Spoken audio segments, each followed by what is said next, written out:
Yeah, man, I get that feeling too. One of the best supporting actor characters in all of cinema history. That's right. We all need that neighbor. Hey, Peter, check out Channel 9. Check out the Audible Live. It is Cecil Lammey, Sigmund Bloom, Matt Waldman, Dr. Jene Bramel. And hey, check out what we got going on in Thursday Night Football. Before we jump into the injuries, how about a game update, Bloom, and a game update that's maybe a little different than people thought? Yeah, we thought this would be Jacksonville, a feel-good story. Minshew and Gruden and the offense they've created. Now, no DJ Chark in this one, but still, things were working, things were humming. And instead, Chan Gailey and Ryan Fitzpatrick said, we're going to do an oldie but goodie. We're going to show you what an offense on a budget looks like. And they're making it work. Fitzpatrick didn't have an incompletion until late in the second quarter, spreading the ball around. Devontae Parker using his big frame. Mike Gesicki, you see that athleticism, that jump out of the gym athleticism on his touchdown. Preston Williams caught the touchdown this week. If he had caught it last week, we would have had a really interesting game against Buffalo. Myles Gaskin now is the starter and looking good. And Jay Moyer from Matt Waldman, RSP.com, showed how well Gaskin had been running. And I think the Dolphins were of the same mind. But, of course, there's Jordan Howard getting the 1-yard touchdown. I think he's up to 15 carries for 12 yards now, 3 touchdowns. And really, they just couldn't. You know how you beat Gardner Minshew. You keep him on the sidelines. That's how dangerous he is. They just kept putting together these long drives. Jacksonville's defense could not get off of the field. Jacksonville's offense was okay. They're missing DJ Chark in the deep passing game. Chris Conley is a terrible facsimile reproduction. James Robinson looks terrific. Just so compact, so efficient, economical with his movements, so tough to bring down. Let's say like a middle-class Nick Chubb as far as what the defenses are having to face. And he's been very productive. But if you're looking at Keelan Cole, Laviska Shenault as a pivot from Chark, expecting Gardner Minshew to stay hot. It hasn't quite happened yet. It's still been entertaining offensive football. Just a really Fitzpatrick and Gailey putting on a clinic in play calls, execution, and rhythm. Matt, is this what you expected from James Robinson, or is he doing more than what you expected, given the now circumstance? Obviously, when Fournette was still there and we're just talking about him as a reserve, but now is he kind of doing what you thought he could do, or is he exceeding that? I think the offensive line's exceeding what I would expect, and that's giving James Robinson opportunities to show what he does well. I think he's shown more as a receiver and as a pass protector than what I would have expected. As a runner, not so much. The burst was there. He's got good vision. He has that good contact balance. And just to add to the, Bloom's astute thoughts with this game, I mean, what's interesting is you look at Gesicki and, he might be the slowest and least explosive guy I've ever seen. So the minute that the Jaguars said, you know what, we're going to stop with the zone mess and we're going to play man-to-man, and they put him on man-to-man, Gesicki looked like a Jag, basically at this point. So that's interesting to see if they'll continue to play that. And Chris Conley basically is playing for the Miami Dolphins right now, dropping passes that have, cost them drives, and Colin Johnson hasn't exactly, he's been okay, but I think that if Conley could catch those 2 passes, the Jaguars might have been in this game. I think Sig does have the Minshew look. So we go from that to Dr. Jene Bramel and spinning around the league, talking about all these injury situations. And before we get into the injuries, Dr. Jene, I just want to know, were you a little worn out from last week? Because that was a busy week, my friend.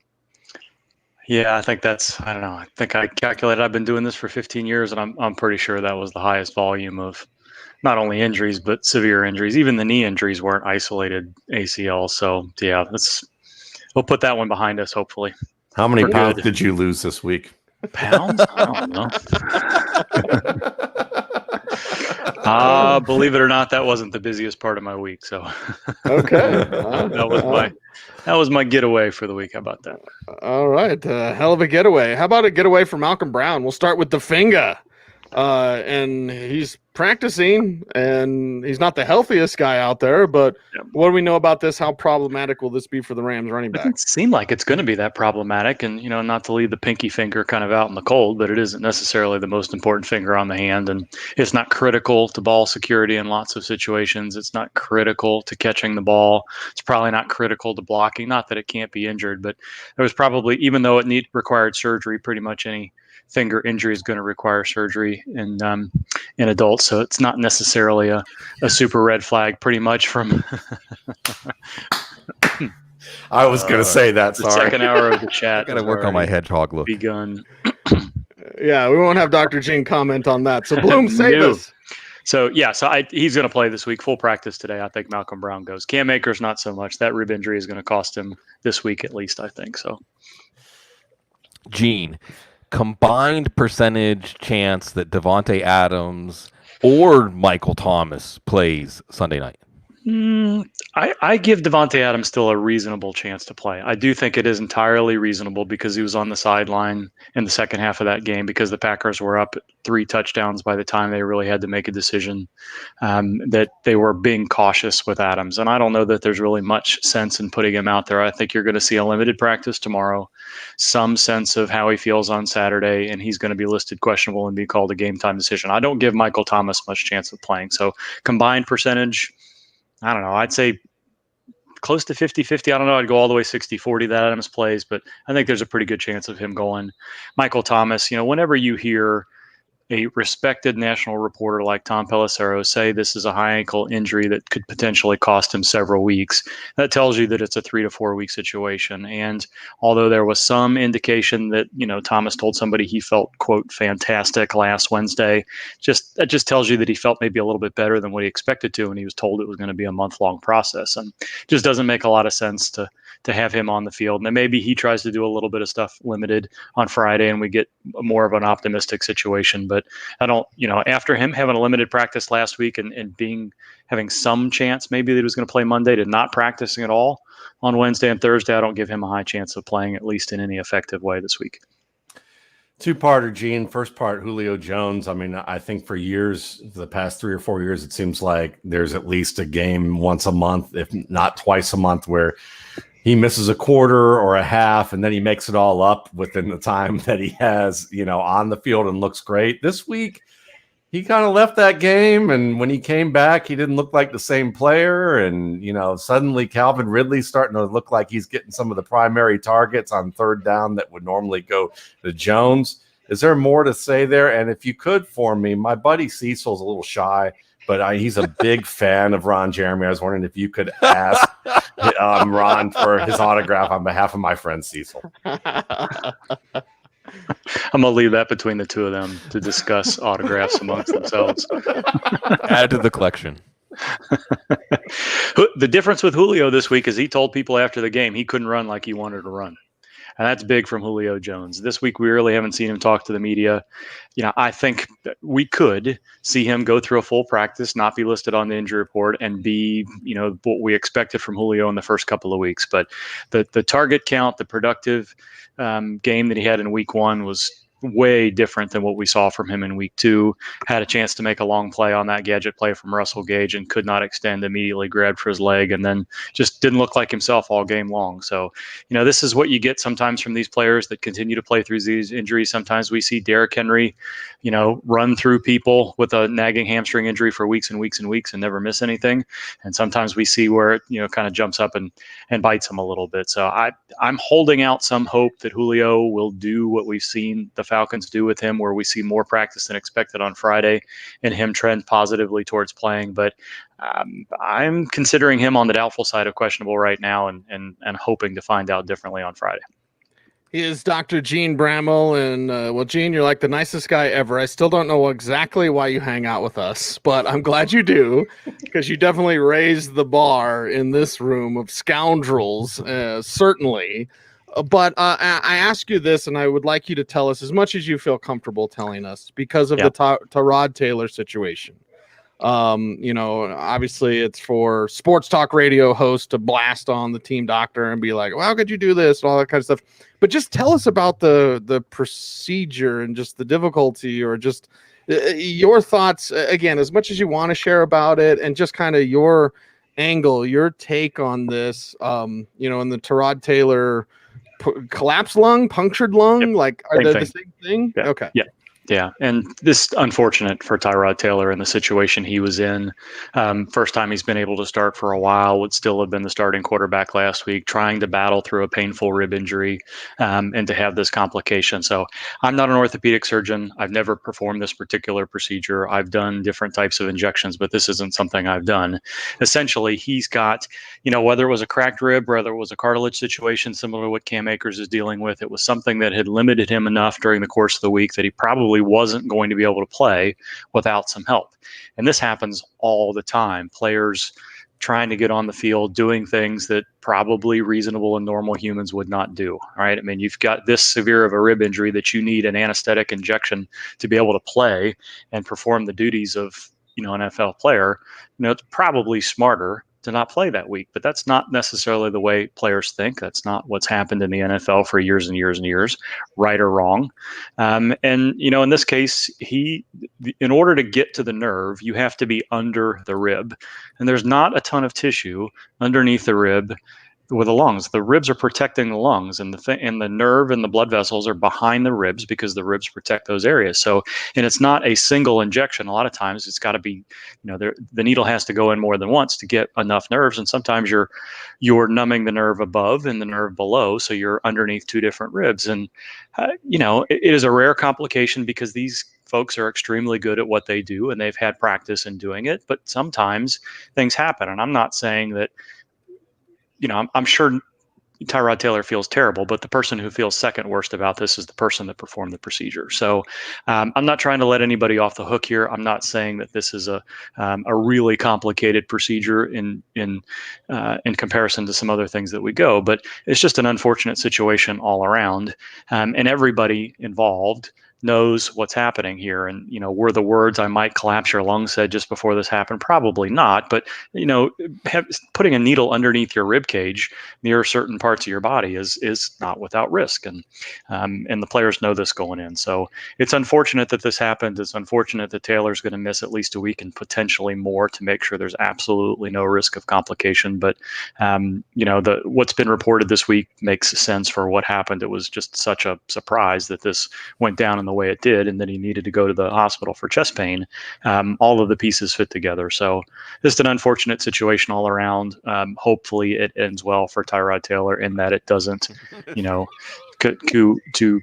completely affect his long-term career. And he's going to recover from this, but just, Justin Herbert looking good enough last week, and who knows what happens this week. They got every reason to think that may have been Taylor's last starting weekend as a Chargers quarterback unless something happens with Herbert. I really need to shower and shave more often. It sets off the imagination of the chat room. I guess Halloween's coming soon, so I can be. What would your wrestling name be? Your local pro wrestling name be? Remember, was it Lanny Poffo? What was first pet and mother's maiden name? Mine's ZZ Gonzalez. Poffo was the professor. That was Macho Man, like man. Yeah, that was his. That was his minor league baseball name. Right, Randy Poffo. Right. I think. By the way, what you said, it's Scruffy Washington. Scruffy Washington. I like it. Yeah, the pet in the street. Gene, Raiders open up the Roomba. Big win. Big win. And, start to talk about, hey, this Gruden Mayock program is working. But at what cost? You were real happy to have Darren Waller. You're real happy to have Josh Jacobs. We're a little worried that Josh Jacobs is getting the Cadillac Williams treatment. Darren Waller also hasn't practiced yet. It is a short week. It is a big game against the Patriots. What are we looking for tomorrow? Yeah, I'm not sure. I can't tell whether or not my spidey senses are tingling on Darren Waller or not. The Raiders have routinely rested their very important offensive players since John Gruden took over. And I think that's likely what we're going to see here. There doesn't appear to be any concern from the local Raiders media just yet, but it's hard to say. So you'd have to be concerned that neither one of those players has taken a single practice rep. I think at least one of them is probably going to do a whole lot more on Friday than what their practice participation suggests already. In Jacob's case, we saw him getting his hip flexor stretched out multiple times, and then he came back and pretty much ran out the clock to the extent that he could in the fourth quarter. Darren Waller took a number of hits to his knee, but he was blocking in line for Jacobs on all those last late fourth quarter carries and didn't seem to be limited in any way. So you hope this is just some bumps and bruises. You hope that the hip flexor is not something that tightened up significantly on Jacobs after coming back into the game multiple times. We've seen Jacobs in particular play through painful injuries from that cracked shoulder blade last year to some nagging things that begin this year. So I'm hoping that we're going to see at least limited, if not full practices from both of them, and listed questionable or better. But it wouldn't shock me if one or both of those players ended up limited this week. But hopefully Friday's practice participation and media interviews give us a little bit better idea where we are. Silly rabbits, redrafts for kids. Let's talk about some dynasty stuff right here, because the most pressing question probably in football right now is Saquon Barkley. He's a high-flying, wide-cutting, quick stop-starting back who can do just about anything for the imagination in terms of what you think about in terms of his ability to change direction. But now he has that knee injury. Is that going to be something that's going to really force him to alter his style? Because certainly one could argue that if there was a weakness to his game is that he leaned a little too much on all of that stuff and wasn't as mature of a runner as he could be. Is he going to be forced to have to do that a bit? Are you anticipating, what are the risks here with him? When you think about, someone who's in a dynasty league and has Barkley or is being offered Barkley by someone who's trying to get out from under him. Yeah, I think there is some risk here. This isn't a simple isolated ACL. This is one of those particularly nasty triad of injuries where he's got a meniscus tear that he's going to have to rehab and potentially have repaired surgically. He's got an MCL sprain that's going to push his surgery back maybe as long as 4 weeks. And without knowing the precise nature of the meniscus injury and whether or not it's a minor situation that's not going to be an issue or not, these meniscus injuries cover up the cartilage on the knee joint, and that's what leads to potential longer-term degenerative conditions and shortened careers. And we know running backs tend not to, unless you're named Frank Gore, Adrian Peterson, don't have multiple decade-long careers. So, I don't know that I'd shy away too much if I were rostering him in a dynasty league, simply because we just don't know what's happening yet. But I do think, this is not going to be a simple 7 to 9 month recovery because the surgery's pushed back a month. And, I don't think you're going to see him at any point during off-season training activities next spring and summer. This is going to be a training camp situation, not to say that he's at risk of starting on PUP, but there is a higher degree of difficulty with his rehab. And you've got a young, talented player.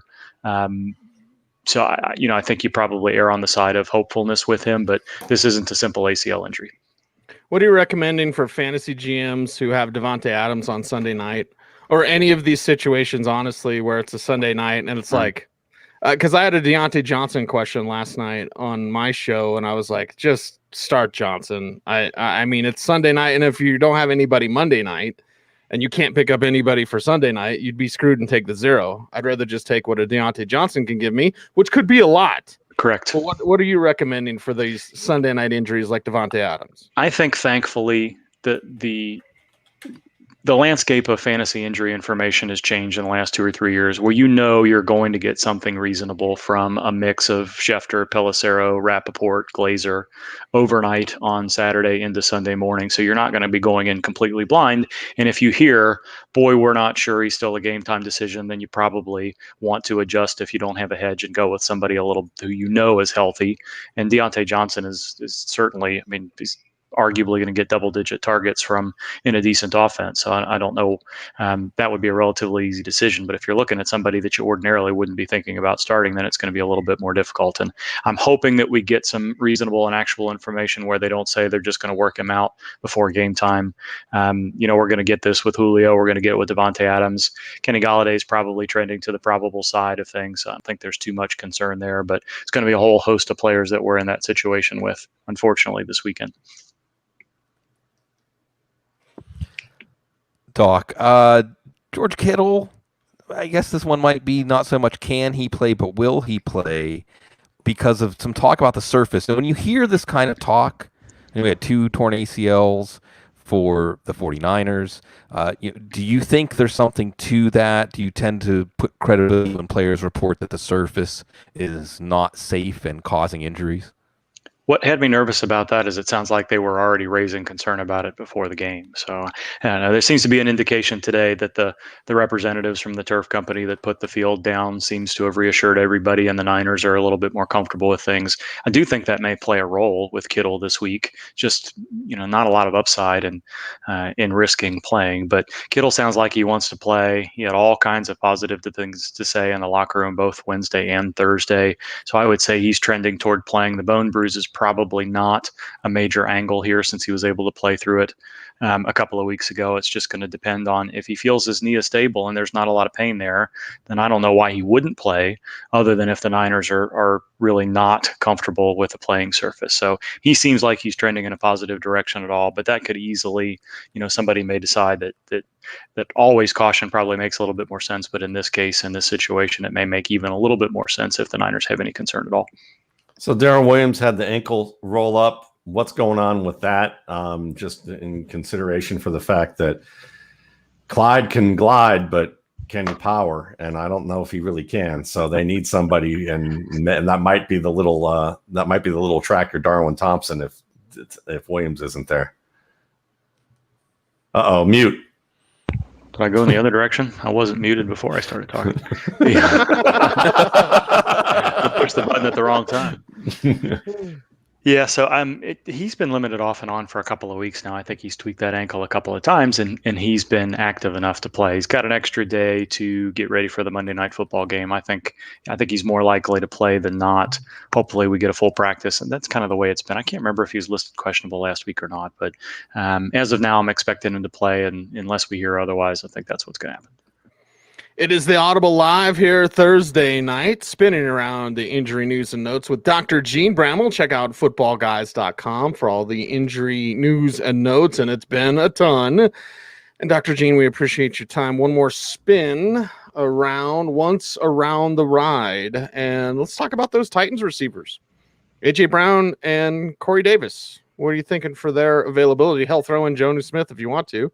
Yes. And what kind of weapons will they have at their disposal this week? I don't think Brown is going to play. I think after we heard last week that the bone bruise was going to be a week-to-week situation, you knew that they were going to allow him to recover, and not practicing through Thursday pretty much puts him on the outs. Maybe we get a little bit of limited practice and he starts the conditioning process for week 4, but I think he's extremely doubtful to play, and he'll probably be ruled out after Friday's practice. Corey Davis is not on the injury report at all after being off and on with hamstring in the first couple of weeks. Had a full workload last week, doesn't seem to have any aggravation, played very well, and isn't listed on the injury report. So outside chance that maybe they limit him, knowing that A.J. Brown's a little bit banged up and they don't want to take any chances on a Friday practice, but I expect him to play and see a full workload. Jonnu Smith was another one of those tight ends where we're just really not sure where things stood after he didn't practice on Wednesday. Had Hunter Henry a little bit limited. Darren Waller, we've already talked about, didn't know what was going on with George Kittle, and Smith showed up as a DNP on Wednesday, but was back to a full practice on Thursday. So thankfully it looks like, that was more veteran rest than anything else. And barring something unexpected where, he tested things on Thursday and doesn't practice well on Friday, then I think he's a full go this weekend too. Gene, can I see Parris Campbell again this year? I don't think so. I think over the years, the trend for orthopedic surgeons in the NFL has been an isolated PCL injury. If you can get away with rehabbing it, you get away with rehabbing it, and you hope that the stability of the knee is such that you recover quickly within 3 to 4 weeks, maybe a little bit longer than that, and you're good to go. The strong consensus with more than a PCL injury, and Campbell's got an MCL as well. In fact, you could, in the slow motion replay, you could see a little bit of the deformity there, which I was surprised it wasn't an ACL, but what you could see as his knee kind of whipped around was that he was unstable to the inside of that knee. So it's not surprising for that to be a multiple ligament injury. And the PCL is going to be really hard to rehab if you got something else going on. So I'm kind of surprised that they haven't already elected to do surgery, and he's definitely not out of the woods. So if they evaluate him this week and next week and the stability of the knee isn't any better, then that surgery is going to happen. And that is arguably as tough, if not tougher, technically, than an ACL surgery. Again, not having performed that myself, but just reading what the surgeons have to say about it. That's a difficult injury. And people were kind of hinting that maybe it was a silver lining that there was no ACL injury. But when you got a multiple ligament injury that includes the PCL, this is a significant situation. And it'll be awesome if we see him within 6 to 8 weeks. But I would not plan on that, even if they don't choose to put him on the surgery schedule right away. I think that's more likely to happen than not. So, Gene, I was checking out the NBC series Hannibal the other night, and I saw Bud Dupree trying to yank basically a wing off of Drew Lock and eat it, and until Special Agent Will Graham basically came in. So I'm just wondering how long it's going to take for Lock to be able to come back and play. Will they be able to do the surgery on him like they did with Dr. Chilton when they removed all those organs from him? Well, nobody wants their throwing shoulder operated on, and that's not going to happen for Locke here. I think, there's been a number of different reports. Capers himself said 3 weeks, 4 weeks, 5 weeks, we're going to be careful. They've chosen not to put him on injured reserve, which makes you think that maybe he's going to be able to recover in 3 weeks. But I mean, Cecil can speak to this as well. I don't see any chance that Denver takes any risks with the throwing shoulder of their franchise quarterback. So I don't want to say that Cecil is a week 8. Is that the bye? I don't know why I can't get week 7 or week 8 straight in my head. Week 7's the Chiefs game. Yeah, so I mean that's there staring them in the face is, do you want him back for the Chiefs game or not? And if he's healthy, then I think the answer is yes. But man, I just don't see them taking any risks. So they have to be, not only comfortable that there's no leftover pain, but there's a range of motion is there, that he's got a free throwing motion with his shoulder. In Chiefs game or not in week 7, if there's any concern, I think this could easily be a 6-week deal where we don't see him until after the bye week. There's just no sense in rushing him back. So if everything goes very smoothly, then yeah, maybe he comes back a little bit sooner. But I'm not buying the 3 weeks. I'm not buying that they're giving him a chance outside of injured reserve. I just don't see that happening. Cecil, I don't know if you have any thoughts on that, but I'm thinking that this is going to be a 4 to 6 week minimum situation, and it could easily stretch into the second half of the year. Chiefs game at the earliest. Yeah, I'm thinking they should have just waived Chris Conley to just stay in the tunnel on that particular play. Here's what's great about our people. One, I'm getting texts, literal texts about Sig's mustache right now. Yeah. I'm getting emails about Dr. Gene's chin. And Dr. Gene, I just want to know, do I actually have to exercise, or can I just drink DeLeon tequila like Linda White girl and start losing those LBs? But I do have a question here, and this is the email I got from Brian. He says, who has a better chin, Dr. Gene or Soda Popinski from Mike Tyson's Punch-Out? So you be the judge. You be the judge. And I'll have to take the banner off. Or the chin or the forehead there. Yeah, I'm well, that's struggling the to find chin. out. No one has ever commented on my chin before. This is crazy. Yeah, look at that. The iron chin. Dr. G. Oh, he's the one that does the uppercut. Yeah, that's the one with the uppercut. Yeah. And see, it says pop on his bottle, so you know it's not alcohol. I'll answer it this way. That dude apparently is willing to stand in front of Mike Tyson, and I don't care how old Mike Tyson is. I'm not going anywhere near that dude, so we'll give it to Soda. He also fought on an airplane with Indiana Jones. All right, Dr. Gene, we certainly appreciate you, my man. Take care, and we'll talk soon. Always. Hopefully this week is a lot quieter for us all. See you guys next week. There he is, Dr. Jene Bramel. Ladies and gentlemen, it is the Audible Live. It is Thursday night. We are talking fantasy football with you. And before we get into concerns, reasons for pause, reasons for excitement, Bloom, give us a game update. Lakers are up 75-67. Looks like Anthony Davis is having a good game. That was for you, Cecil. Miami's continuing. What's the play lanes? Yeah, he's not doing too well tonight, Jokic. Shocker. The Dolphins are moving the ball down the field continually. Jordan Howard had 2 shots at the one to get another touchdown. Instead, Ryan Fitzpatrick finished it himself. I think one of the main takeaways we're getting out of this is we were excited about the Jags offense. We really, for fantasy, should be more excited about the defense and when our players are playing this defense. And we'll see Minshew pile up some garbage time numbers to hopefully save you if you played him and some of his receivers. But it's James Robinson getting a ton of yards on receptions right now. So he's looking like the best play in this entire game, even though Jacksonville's swirling down the toilet bowl. Okay, we got another great one from Greg. Would you rather have Matt's depth of football knowledge, Cecil's gift of gab, Sig's ability to coin obscure analogies, or Gene's chin? I'm not sure about that one. I mean, how do you go wrong with that chin? Why do you think I have a beard? So I can actually look like I have a chin. Exactly. We'll go with the chin. Yeah. He's leading with the chin. Yeah. Always go with the chin. I think everyone is everyone's voting for the chin. In the chat room, we're on fire. We got Thursday Night Football going on. James Robinson going off. Glad I spent that $250 on him in Festival OG. Good job. Now, Matt, a concern about Drew Brees. The chat room was talking about that. Like, Brees is done. You're getting fantasy questions this week. Who am I starting over Brees? When defenses figure it out, because this is a lot like when Manning was done. But Manning came in week 17, right? Because he played like half that year. What do you have, like 9 touchdowns and 25 interceptions or whatever the number was? And then he was out. He comes back week 17. And even Chargers defenders have told me we didn't exactly know what he had. And everyone just kind of assumed he could still be Peyton Manning, even though he couldn't.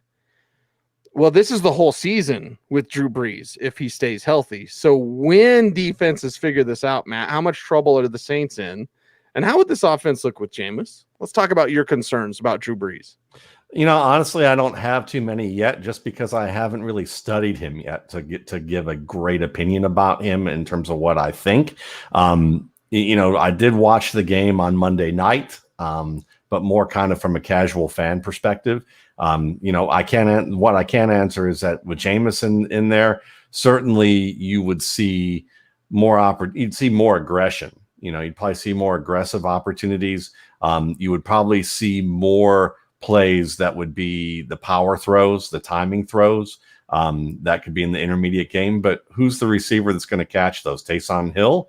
I mean, seriously, like, that guy can't run more than a couple of routes. I really don't get the love for him.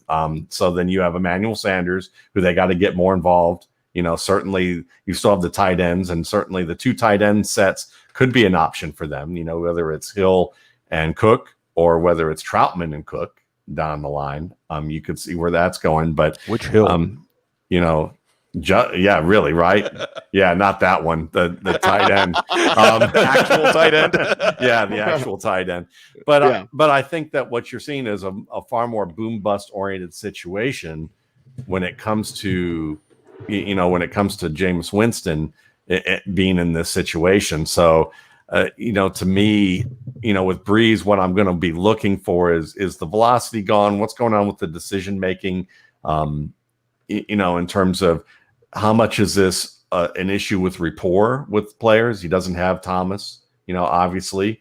And then the fact of the matter is that, they said earlier in the summer that Emmanuel Sanders was somebody that they still felt like they needed to get acclimated, and that he wasn't fully acclimated to this offense just as of yet.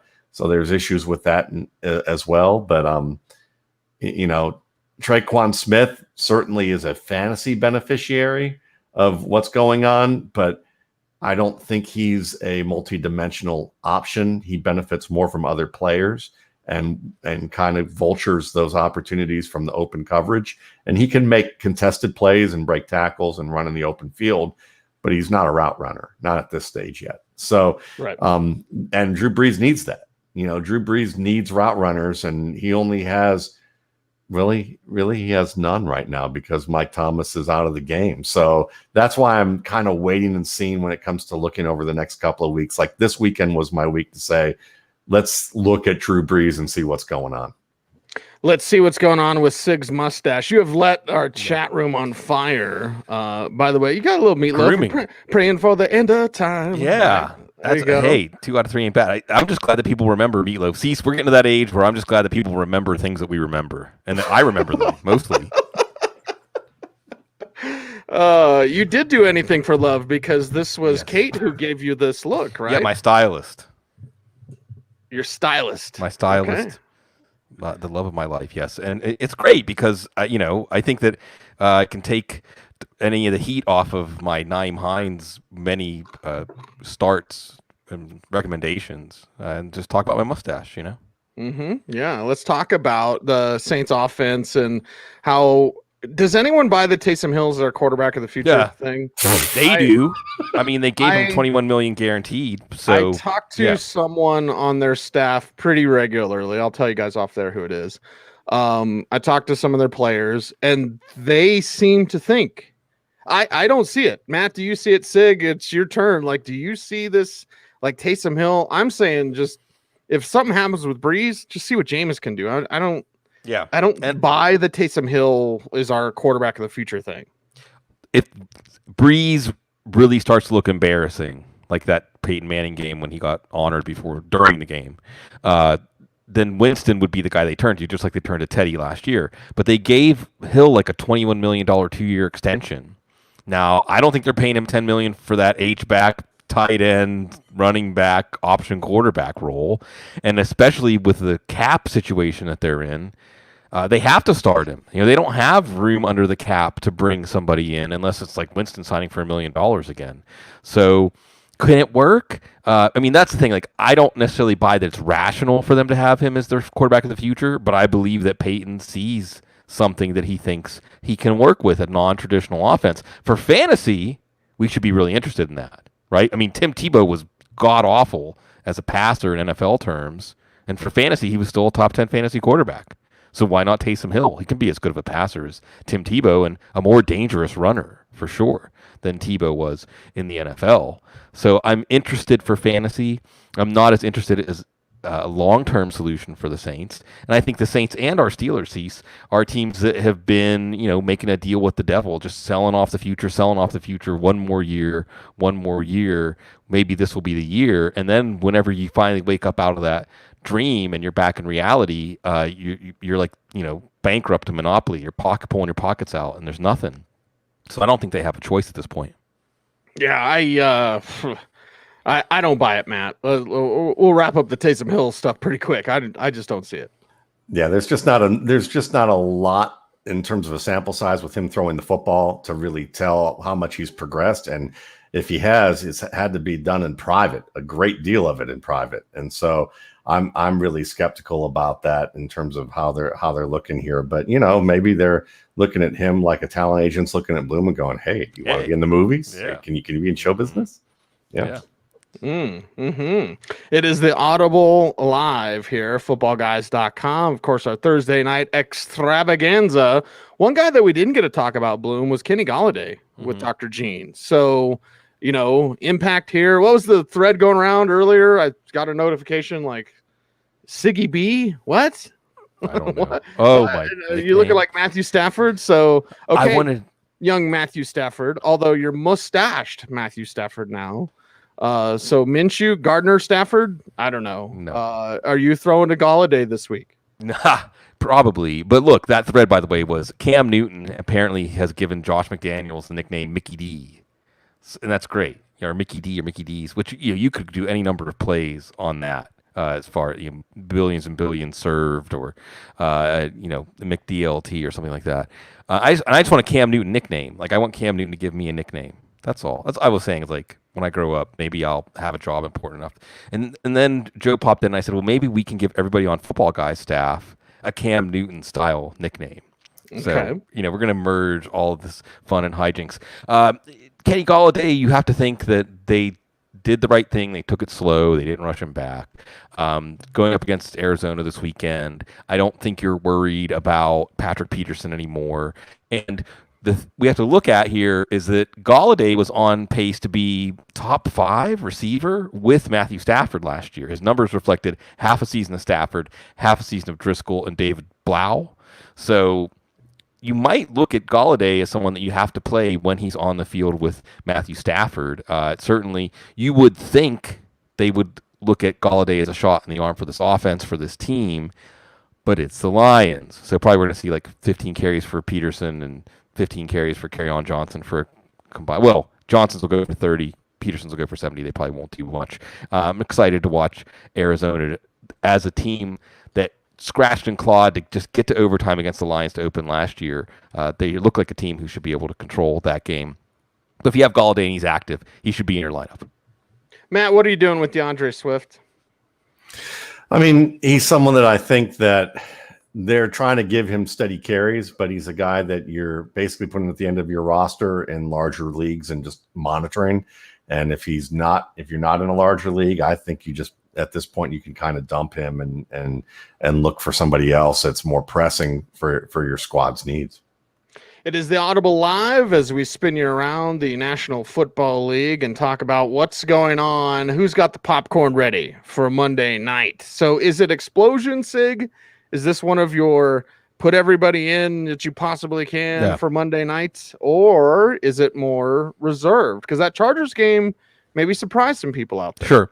Well, Chargers always give Patrick Mahomes trouble. Gus Bradley, he understands ways to get Mahomes out of his comfort zone. Mahomes can still do enough to win with some help from his teammates.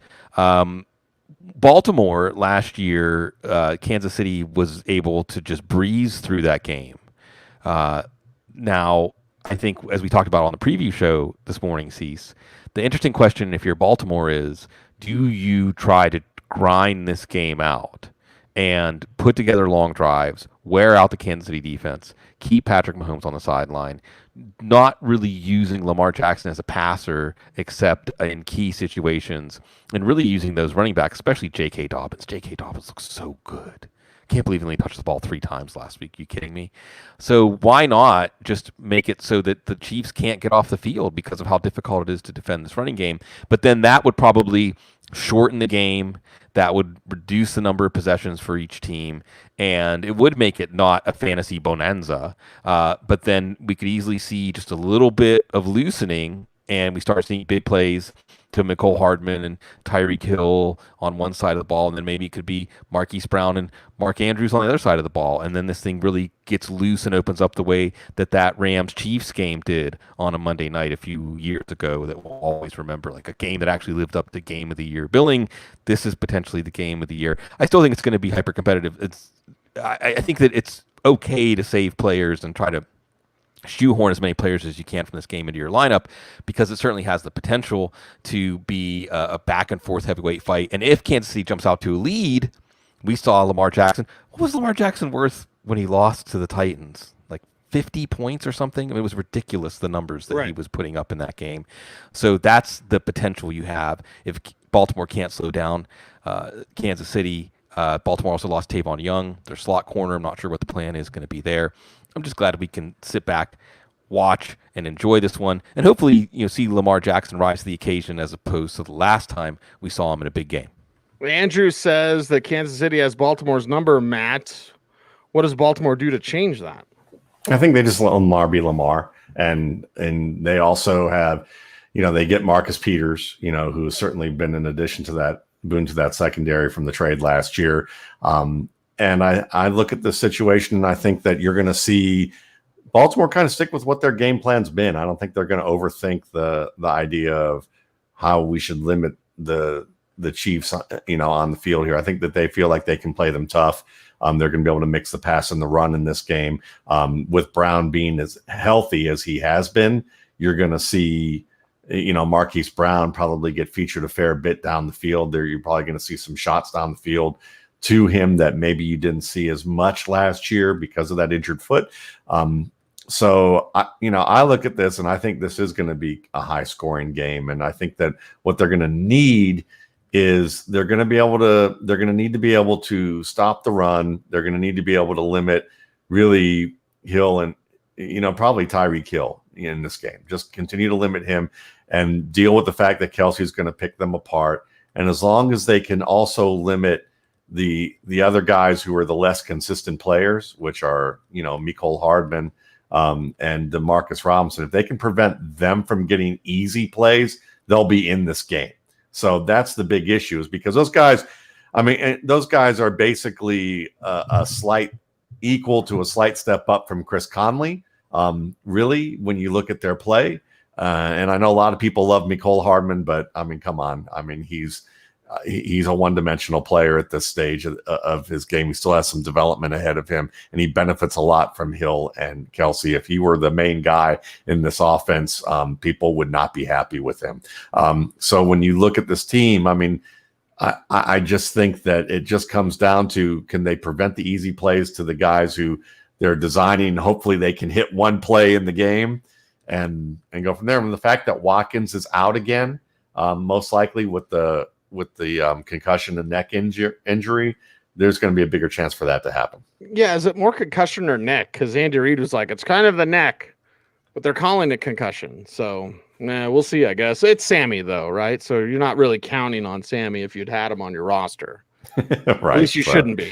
Right, because you certainly have that issue with injuries over and over again, even though it seems to be something different all the time. He's been snake bit. Yeah, his entire career, pretty much. Something different all the time when we spin it around the National Football League. And Bloom, earlier today, you said that you would not start Deontay Johnson over Juju, but Juju didn't practice today. Again, now I know Friday is the elixir that cures everything. And if he gets a practice in on Friday, those that are listening to the show, we record it Thursday night, of course. Your mind changing at all there with Deontay? Or are you still Juju's the guy and he should be fine on Friday? Well, exactly. It's just the practice. So as long as the practice is good, Deontay's gotten more of the volume targets, but I still think Juju's the guy when the play breaks down. Juju's the guy when the play is extended. And I would expect him to have a higher ceiling than Johnson having a higher floor. But hopefully the answer is it's moot, because these two are firmly in the top 3 receivers for most teams. And again, I'll point out, like I did this morning, that Roethlisberger supported 2 number 1 fantasy receivers in 2018. So I think he can at least support 2 strong number 2s. That's probably where I'd have both of them right now.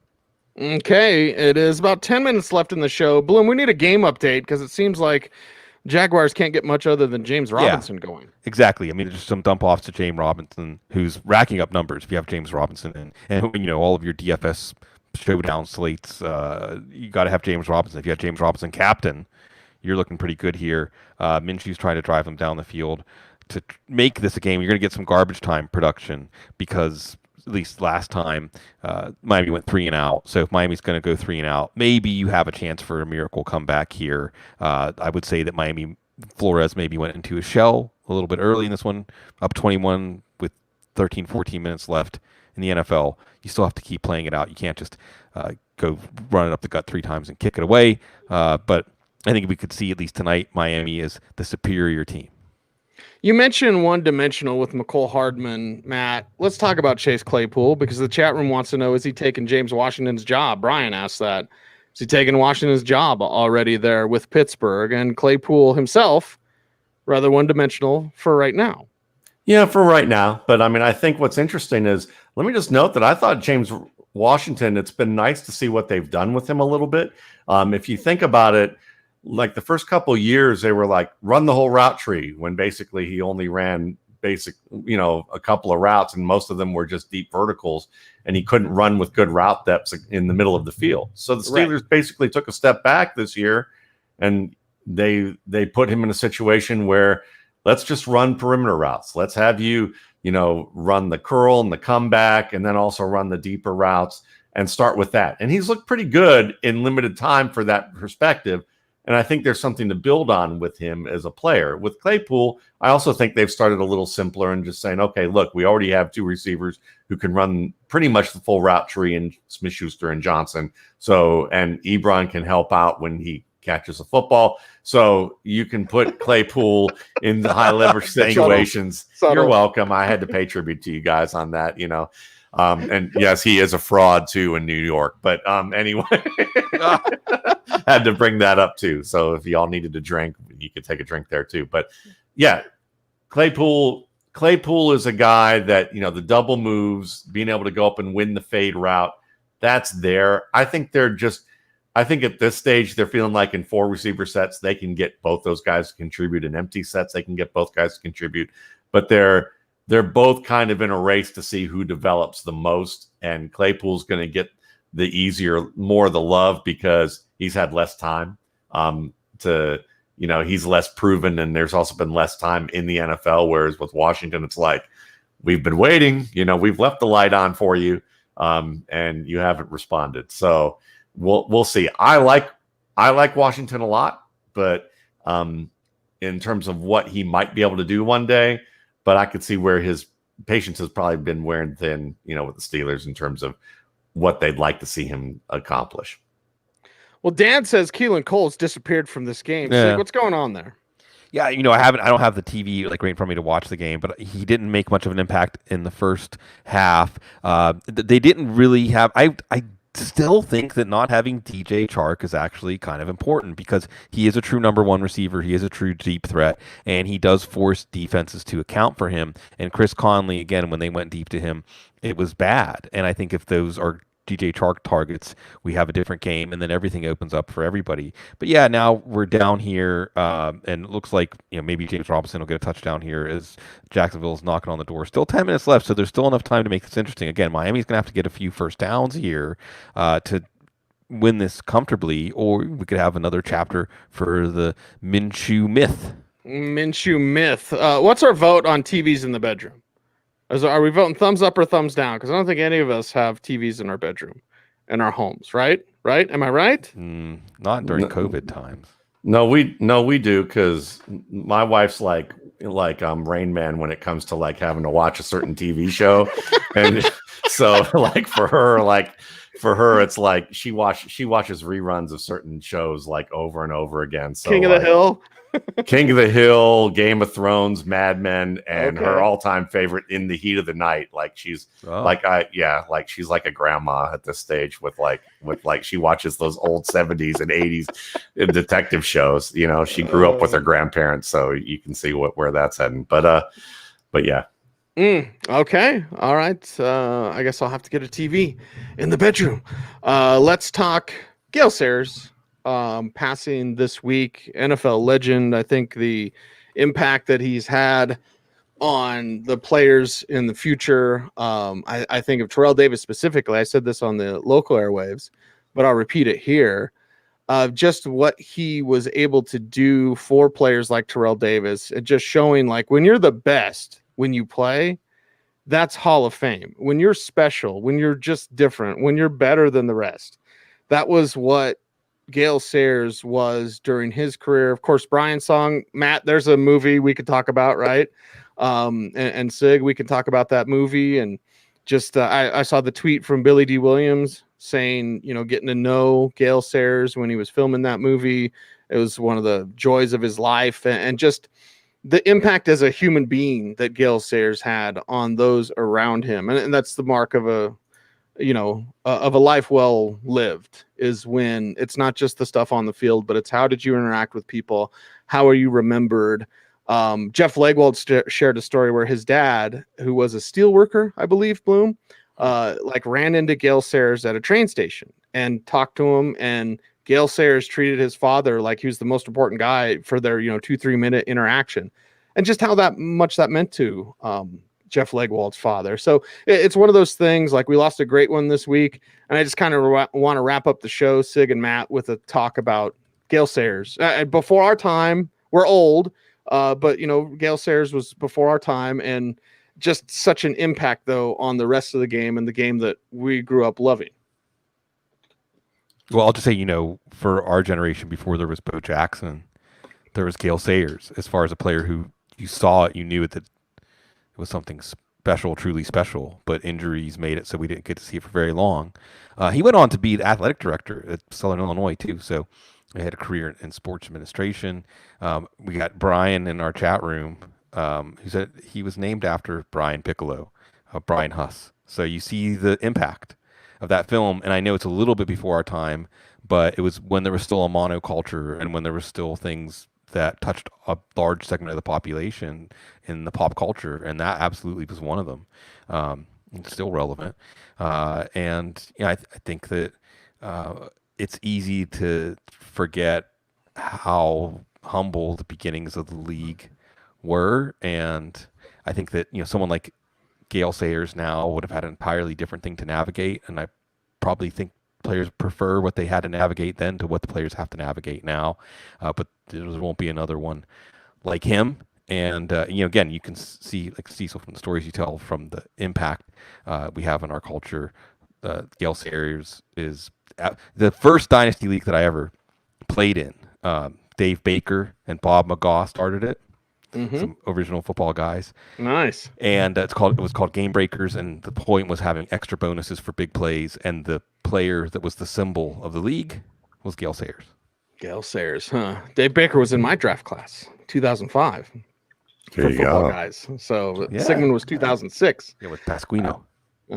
Yeah. Matt Waldman, memories of Gale Sayers, brother. Well, I mean, it's interesting because, coming from Cleveland, Ohio, where people talked about Jim Brown and really people most likely recognize Jim Brown as the greatest running back ever, with some arguments from the younger folks about other players. But even in Cleveland, you would hear people who knew something about football. They would talk about Gale Sayers and like kind of hushed reverence, like he was like a legend and he was a myth. And, we all watch cartoons. We all love cartoons growing up. But if you would have, when first time I saw NFL films and their NFL greatest moments and all those like half hour and hour long shows, those were one of those things that you probably could sit me down in front of a TV and play those like all in a row. And I would have watched them back to back to back, because I did in college, certainly when they were on ESPN late at night. And I'd watch, I've watched and read about Gale Sayers many, many times as a kid, loving running back play. And when you hear about a guy who scored 6 touchdowns on a mud-soaked field that was worse than anything I've ever seen in Cleveland Municipal Stadium, and their stadium's grounds were like the worst in the NFL in the 80s and 90s. And you look at this mud-soaked field, and if you've ever played on a mud-soaked field, to watch someone actually make the cuts he did, he had to have wings on his heels. I mean, that was the only way I still go back and literally watch the punt return for the 6th touchdown in Old Kezar Stadium and watch that cut, because I swear that if you were a conspiracy theorist and think that, that they faked the moon landing, then they also faked that cut, that was on that play. It was an unbelievable thing. And if you like studying football and like studying football players, get over the idea about what generation, if they could play in this generation or not play in this generation, because every great player is a little ahead of their time.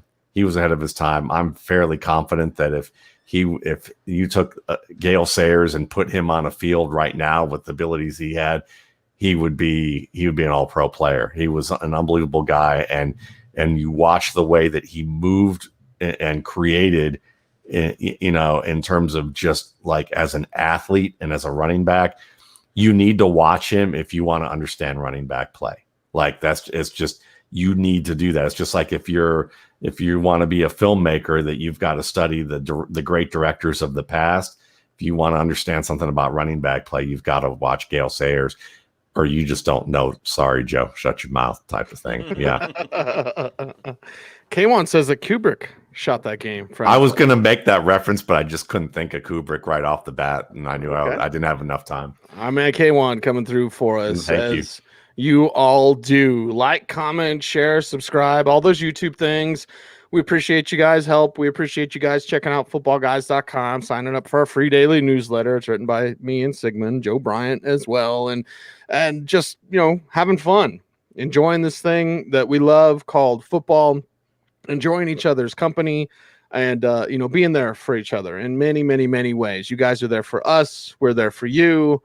It's pretty cool, man. It's good relationship, and pretty cool to have that. So for the great Dr. Jene Bramel, the fantastic Sigmund Bloom, the amazing Matt Waldman, I'm spectacular Spider-Man Cecil Lammey saying thank you very much for watching and listening. Stay tuned and stay frosty.